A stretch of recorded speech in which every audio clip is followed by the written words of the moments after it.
Hey guys, it's Infinity Sworn here again. I'm going to show you guys a video today of a deck that I made myself. Keep in mind this is a fun deck.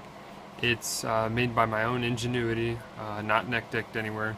It's a mill deck, or also commonly known as empty jar. This is my take on it. I'm just going to take it away for you guys. Alright, since it's known as empty jar, we do have the morphing jar. It's kind of self-explanatory. 3, morphing jar number 2. This card is the second win condition of the deck because it does mill the opponent quite a bit if they're running a low monster count, especially. 3 needleworm. Also a milling effect. When it's flipped, it mills 5 from the top of the opponent's deck. New addition, Ghost Trick Skeleton. What this does is when it's flipped, you banish a card off the top of your opponent's deck for each Ghost Trick monster you control. Now this is going to be the only Ghost Trick on the field, but it is still just banishing one off your opponent's deck, so it's not bad. And plus you have a relatively low monster count, so you need targets to get from this, so if you run into this, it's not bad. We have Dekoichi. Also more flip effects to get off of morphing jar number 2, and it kind of speeds up your deck's process a little bit. Magician of Faith, a new addition from the ban list. It's really good because, like I said, you can get it off morphing jar number 2, and you flip and you get a spell back from your grave and keep going. It's a consistency thing, really. Mech Lord Wiesel. This may look goofy right now because its effect completely doesn't matter. It's just something you can summon off of a different card that we'll be getting to later when we get to the traps. Unfortunately, this deck is Hobanning. If you look it up, it's the use of using triple Upstart and triple Reckless. It's about speed and consistency, really.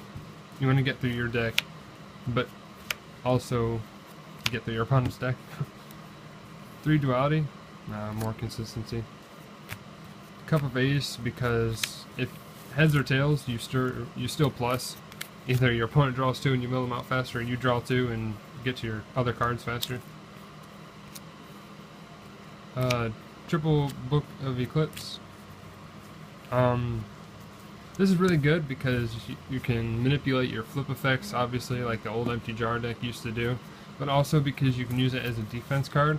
When your opponent attacks, you can just Book of Eclipse. It puts all their cards face down. At the end phase, they'll draw for each monster that is flipped back up, which is actually really good because it speeds up the milling process. And it doesn't really matter how many cards they have in hand, because if you play the deck right, they won't be able to like OTK you or kill you. Last spell is Book of Moon, obviously, Empty Jar. As you notice, I'm not running AD Changers or Book of Tayu, because I'm not trying to kill you in one turn. I'm just trying to mill you out over the course of the duel. It's not all about an OTK. I don't care how quickly I mill you out, I just care that I do it. Which means the traps are going to be triple Waboku. I like Waboku a lot because your opponent can tack into one of your face down flip effects, and you can chain Waboku, and the effects will still go off, but you can keep the monster and Book of Moon or Book of Eclipse it next turn. Threatening Roar, just basically stop damage if you don't want them to attack and you want to keep building up a field or whatever.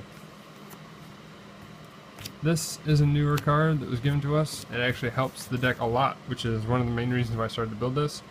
As you can read, pay 2,000 life points, target one monster in the graveyard, special summon in face on defense position.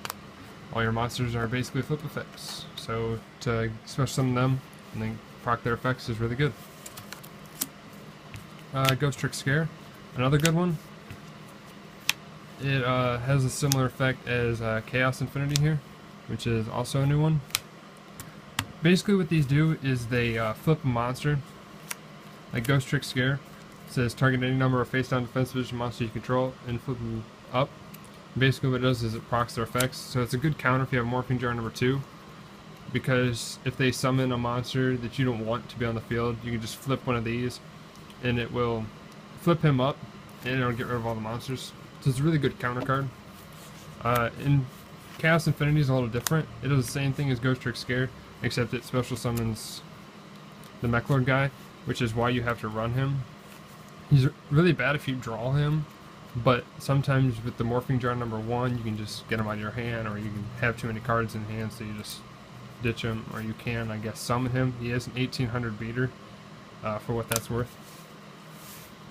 Like I said, deck's opening, so you got the triple Reckless. Consistency and speed.